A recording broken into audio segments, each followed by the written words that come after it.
Hello guys, welcome back to my channel. তো যারা আমার চ্যানেলে নতুন তাদের কাছে রিকোয়েস্ট, প্লিজ চ্যানেলটি সাবস্ক্রাইব করে আমাকে সাপোর্ট করবেন, যাতে এভাবেই নতুন নতুন ড্রামার এপিসোড নিয়ে আসতে পারি আমি। অ্যান্ড যারা এই ড্রামার আগের এপিসোডগুলি দেখেননি তারা ড্রামাটির আগের এপিসোডগুলি দেখে নিন, না হলে ড্রামার কিছুই বুঝতে পারবেন না। আর যা আমার চ্যানেলে আপনারা খুব সহজেই পেয়ে যাবেন। চলুন এক্সপ্লেনেশন শুরু করা যাক। এই এপিসোডের শুরুতে আমরা মিস মলিকে দেখি, সেও গজিনের পেছন নিতে নিতে সেই হোটেলেই চলে আসে যেখানে গজিন ব্লাইন্ড ডেটের জন্য এসেছিল। সে এখানে নিজেকেই বলছিল যে আমি তোমার মম, তাই তোমার বিয়ে দেওয়া আমার কর্তব্য। সেই জন্য এখন আর কোনো ফালতু মেয়ের পেছনে আমি তোমার টাইম ওয়েস্ট করতে দেব না। আর তখনই সেখানে নিয়ানের বেবিরাও চলে আসে অ্যান্ড তারা মিস মলিকে বলে, সিস্টার আপনাকে তো অনেক বেশি সুন্দর দেখতে। সিস্টার এই ওয়ার্ডটা শুনে তো মলি অনেক বেশি খুশি হয়ে যায় অ্যান্ড তার মনে হয় হয়তো তাকে এখনো ইয়াং মেয়েদের মতোই লাগে। অ্যান্ড সে এখানে বলে যে লিটল বেবি, কমপ্লিমেন্টের জন্য থ্যাঙ্কস, বাট আমি তোমার গ্র্যান্ডমার এজের। বাই দ্য ওয়ে তোমরা আমাকে গ্র্যান্ডমা বলতে পারো। অ্যান্ড তারা এখানে তাকে গ্র্যান্ডমা বলে ডাকে। আর যা শুনে মলি অনেক বেশি খুশি হয়ে যায়। এখানে সে তাদের আদর করছিল, তখনই সেখানে ওয়েটার এসে বলে, গ্র্যান্ডমা আপনার এই টেবিলটি। বাট ওয়েটারের মুখ থেকে তো গ্র্যান্ডমা এই ওয়ার্ডটি শুনে সে অনেক বেশি রেগে যায় অ্যান্ড বলে, তোমার এজ তো আমার মতো, তাই তুমি আমাকে গ্র্যান্ডমা একদম বলবে না, বুঝতে পারলে? এখন এখান থেকে যাও। এরপর মলি গজিন অ্যান্ড তার সাথে বসে থাকা মেয়েটিকে অবজার্ভ করছিল। গজিনও বুঝতে পেরেছিল যে তার মম তার পেছনে দিয়ে দিতে এখান পর্যন্ত চলে এসছে। আর যখনই সে দেখার জন্য পেছনে ঘুরে তাকায়, মলি খুব চালাকির সাথে নিজের ফেস হাইড করে নেয়। আর সেখান থেকে কিছু দূরেই আমরা নিয়ানকে বসে থাকতে দেখি একটি ছেলের সাথে। সে তার সাথে এখানে ব্লাইন্ড ডেটে এসেছিল, বাট নিয়ানকে তো চেনাই যাচ্ছিল না, কারণ সে তার গেট আপ চেঞ্জ করে এখানে এসেছিল। বাট গজিন তাও তাকে চিনে ফেলে। আর তারপর গজিনের ফোকাস তো নিয়ানের ওপরেই ছিল। এখানে নিয়ানের সাথে থাকা ওই ছেলেটি বলে, তোমাকে তো অনেক কিউট দেখতে, তুমি কি প্লিজ আমায় বলবে তোমার স্কিনে তুমি কিভাবে যত্ন নাও? আর যা শুনে তো গজিনে অনেক বেশি জ্যালাস ফিল হচ্ছিল। অ্যান্ড ওখানেই নিয়ান তার সাথে থাকা রেটিং বয়কে বলে যে, তুমি কি আমাকে বলবে তোমার স্কিনে তুমি কি ফেসিয়াল ইউজ করো? কারণ আমি আমার ফেসকে গ্লোয়িং দেখাতে চাই। এমনিতে তো আমার দুটি বেবি আছে, সেই জন্যই নিজের স্কিন কেয়ার করার তো টাইমই পাই না। যা শুনে ওই ছেলেটি বলে, আরে তোমাকে তো দেখে মনেই হয় না যে তোমার দুটি বেবি আছে। আর তাদের মধ্যে হওয়া কথা শুনে গজিন এত রেগে যায় যে তার রাগ সে তার খাবারের ওপর দেখাচ্ছিল। তারপর নিয়ান ওই ছেলেটিকে বলে, তুমি তোমার লিপে কি গ্লস ইউজ করো? তুমি কি আমাকে বলবে? তোমার লিপস অনেক বেশি গ্লসই দেখাচ্ছে। তাই ওই ছেলেটিও তার কাছে থাকা গ্লসটি বের করে তাকে দেখায়। নিয়ান বলে, ওয়াও, এটা তো অনেক বেশি ভালো দেখাচ্ছে, তাই প্লিজ তুমি কি নিজের হাতে আমার লিপে এটি অ্যাপ্লাই করে দেবে? আর ছেলেরা এমন প্রস্তাবে তো কখনো মানাই করে না, তাই ওই ছেলেটাও নিয়ানের লিপে নিজের হাতে গ্লস লাগিয়ে দিচ্ছিল।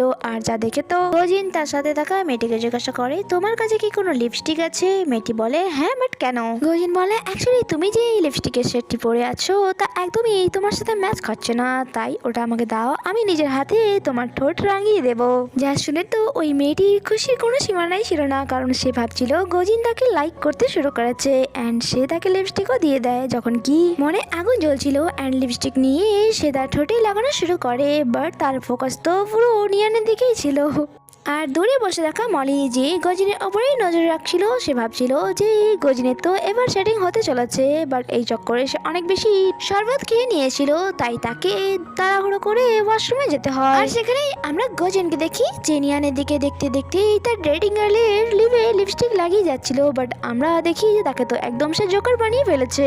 বাট সে তাকে বলে, তোমাকে এবার অনেক বেশি সুন্দর লাগছে। যা শুনে তো ওই মেয়েটি অনেক বেশি খুশি হয়ে যায়। তখন সেখানে নিয়ানের বেবিরা চলে আসে আর তারা এখানে গজিনকে ড্যাডি বলে ডাকছিল। যা শুনে তো ওই মেয়েটি শকড হয়ে যায় অ্যান্ড গজিনকে বলে, তোমার দুটি বেবি আছে, তুমি তো আমাকে তাদের ব্যাপারে বলনি। গজিন বলে, সরি, অ্যাকচুয়ালি তোমাকে দেখার পর আমি সবকিছু ভুলে গিয়েছিলাম। জিন বলে, আন্টি আপনাকে হয়তো ড্যাড আরো একটি কথা বলতে ভুলে গেছে যে আমাদের সাথে আমাদের মমও থাকে।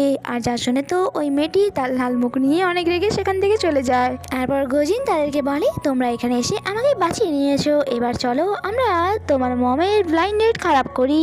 অ্যান্ড সেখানে অনেক রেগে গিয়ে নিয়ানকে নিজের দিকে টেনে নেয় অ্যান্ড ওই ছেলেটিকে বলে, মাফ করবেন ভাই, বাট এই মেয়েটি আমার ওয়াইফ, যখনই তার আমার সাথে ঝগড়া হয় সে এভাবেই র্যান্ডামলি কারোর সাথে ব্লাইন্ড ডেটে চলে আসে। আর যদি সে তোমাকে কোনো ইনস্টা আইডিও দিয়ে থাকে তাহলে তা ডিলিট করে দিও। এরপর সে নিয়ানকে বলে, চলো বেবি, বাসায় ফেরার টাইম হয়ে গেছে। যা শুনে তো ওই ছেলেটি অনেক বেশি অবাক হয়ে যায়।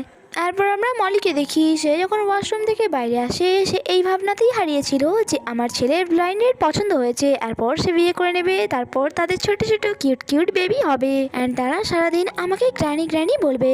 বাট যখন সে এসে দেখে যে গজিন তো সেখানে ছিলই না, তাই তখনই সে গজিনকে কল করে বলে তুমি কোথায়, আমি তোমাকে খুঁজে যাচ্ছি, আমাকে বলো ওই মেয়েটিকে তোমার কেমন লেগেছে, আমি জানি তাকে তোমার অনেক বেশি ভালো লেগেছে, সেই জন্যই তো তুমি নিজের হাতে তাকে লিপস্টিক পরিয়ে দিচ্ছিলে। বাট গজিন তো তখনই তার কল কেটে দেয়। এরপর সে নিয়ান আর তার বেবিকে নিয়ে বাসায় ফিরে আসে আর এখানে বেবিরা তাকে সরি বলে যে আমাদের জন্য আপনার ব্লাইন্ড ডেট খারাপ হয়েছে, অ্যাকচুয়ালি আমরা চাই যে আপনি আমাদের ড্যাড হন, সেই জন্যই আমরা ওই আন্টির সামনে আপনাকে ড্যাড বলেছি। বাট তাদের এই বিহেভিয়ারে গজিন তো একদমই রেগে যায় না, কারণ সে নিজেই চাইছিল যাতে তার ব্লাইন্ড ডেট যে কোনোভাবে খারাপ হয়ে যাক। গজিন এখানে বলে আমি সারা জীবন তোমাদের সাথে থাকবো, এখন তোমরা খেলতে যাও, আমার তোমার মামের সাথে কিছু কথা আছে। তাদের সেখান থেকে চলে যাওয়ার পর নিয়ান গজিনকে বলে তোমার বাসাটি তো অনেক বেশি সুন্দর, সত্যি বলতে আমার এটি অনেক বেশি ভালো লেগেছে। গজিন বলে হ্যাঁ তা তো ঠিক, বাট তবুও এখনো এটাতে কিছু খামতি আছে, যদি এই বাসাটি সামলানোর জন্য কাউকে পেয়ে যাই তাহলে ঠিক আছে। এখানে নিয়ান বলে তুমি জেনে বুঝে আমার ব্লাইন্ড ডেট খারাপ করেছো তাই না, আর সে নিয়ে তোমার মধ্যে আমি কোনো আফসোসও দেখতে পাচ্ছি না, অ্যাটলিস্ট আমার মন রাখার জন্য তুমি সরি তো বলতেই পারো। গজিন বলে আমি যা করেছি ভুল কিছু করিনি, তাই আমি তোমাকে সরি কেনই বা বলবো। যা শুনে নিয়ানের মনে হচ্ছিল গজিন অনেক বেশি রুড পারসন এন্ড সে বলে তুমি এটা ভেবো না যে তোমার ব্যাপারে আমি কিছু জানি না, তোমার ফিয়ন্সে থাকা সত্ত্বেও তুমি তোমার এক্সকে এখনো বলতে পারছো না এন্ড তার কথাই ভেবে চলেছো, আর সেই জন্য তুমি আমার ব্লাইন্ড ডেটও খারাপ করে দিয়েছো। দেখো কোনো ভদ্রলোক এরকম কাজ করে না, আমার রেকর্ডিং তুমি এক ক্যারেক্টারলেস পারসন। তার এমন কথা শুনে গজিন তো অনেক বেশি শকড হয়ে যায় এন্ড বলে জানি না তুমি কি বলছো, বাট আমার কোনো ফিয়ন্সে নেই আর নাই আমি মেয়েদের পেছনে ঘোরাঘুরি করি। নিয়ান বলে যে মিথ্যে কথা বলা বন্ধ করো, ওই দিন আমাকে সাহসী নিজের মুখে বলেছে সে তোমার ফিয়ন্সে। গজিন বলে সে তোমাকে মিথ্যে বলেছে এন্ড দেখো তুমি কত বোকা যে তার কথা তুমি বিশ্বাস করে নিলে, তার মানে তুমি আমাকে একটু বিশ্বাস করো না। নিয়ান বলে দেখো এইসব ফালতু কথা শোনার মতো আমার কোনো ইচ্ছা নেই, এইসব কিছু তুমি তার সাথেই ডিসকাস করো গিয়ে যে সে কেন আমাকে মিথ্যে বলেছে। ওয়েল আমি চাই আজ তুমি বেবিদের খেয়াল রাখো, কারণ আমাকে কাজের জন্য কোথাও যেতে হবে। অ্যাকচুয়ালি তোমার সাহসী আমাকে কোনো প্রজেক্টের ডিসকাশনের জন্য ডেকেছে, সে চায় আমি এই ডিলটি ক্র্যাক করার জন্য আমি তাকে হেল্প করি, যা শুনে গজিনও রাজি হয়ে যায়। সে বলে ঠিক আছে, এমনিতেও আমি তোমাকে ফ্রি স্যালারি দেওয়ার জন্য ডাইরেক্টরের জবটি দেইনি, ওয়েল তুমি এখন যেতে পারো, বাট মিটিংয়ে যাওয়ার আগে নিজের গেট আপ চেঞ্জ করে যেও, নয়তো তোমার এমন গেট আপের কারণে আমার কোম্পানির নাম মাটিতে মিশে যাবে। নেক্সট সিন আমাদের হোটেলে দেখানো হয় যেখানে সাহসী নিয়ানকে নিয়ে কোনো মিস্টার লির সাথে দেখা করতে এসেছিল।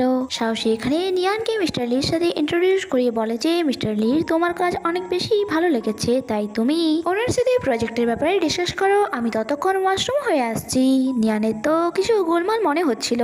অন্যদিকে আমরা বাসায় দুই বেবি অ্যান্ড গজিনকে দেখি। গজিন এখানে বেবিদের সাথে ওয়াওয়ের হেয়ারপিন লাগিয়ে তাদের সাথে বাচ্চাদের মতো খেলা করছিল, বাট সে বেবিদের সাথে খেলতে খেলতে বোর হয়ে গিয়েছিল অ্যান্ড সে নোটিস করে যে নিয়ান গিয়েছে অনেক টাইম হয়ে গেল, বাট সে এখনো ফিরে আসেনি, আর অনেক লেট হওয়ার কারণেও বেবিদেরও খিদে পাচ্ছিল, তাই তারা বলছিল প্লিজ আঙ্কেল আপনি আমাদের জন্য কিছু কুক করুন। বাট গজিন তো কুকিং জানতোই না অ্যান্ড সে এখানে রিয়েলাইজ করে যে বেবিদের সামলানো কত মুশকিল, তাই সে নিয়ানকে ভয়েস মেসেজ পাঠাচ্ছিল যে তুমি গিয়েছো অনেকক্ষণ হয়ে গেল, তাই বলো যে তুমি কখন বাসায় ফিরবে। বাট এই মেসেজটি তো নিয়ানের কাছে ডেলিভারি হচ্ছিল না, তাই সে নিয়ান কল করে, বাট কল তো কানেক্টই হচ্ছিল না, তাই সে অনেক বেশি চিন্তায় পড়ে যায় অ্যান্ড তখনই সে জ্যাংকে কল করে বলে এখনই বাসায় এসো, কিছুক্ষণের জন্য তোমাকে বেবিদের খেয়াল রাখতে হবে। যা শুনে তো জ্যাং বিরক্তই হয়ে যায় অ্যান্ড বলে বস আপনি কি আমাকে ন্যানি ভাবছেন যে শেষমেশ আমাকে এইসবও কাজ করতে হবে। বাট গজিন তো তার কোনো কথাই শোনে না অ্যান্ড বলে তাড়াতাড়ি যেটা বললাম সেটা করো।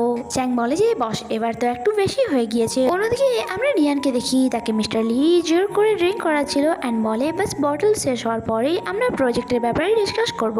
বাট কিছুক্ষণের মধ্যেই সে ফিল করে যে ড্রিঙ্কে কিছু মেশানো হয়েছে এন্ড আস্তে আস্তে করে তার মাথা ভারী হয়ে আসছিল। আর এখানে এই এপিসোডই শেষ হয়। আগে কি হয় তা জানতে স্টে কানেক্টেড। টাটা।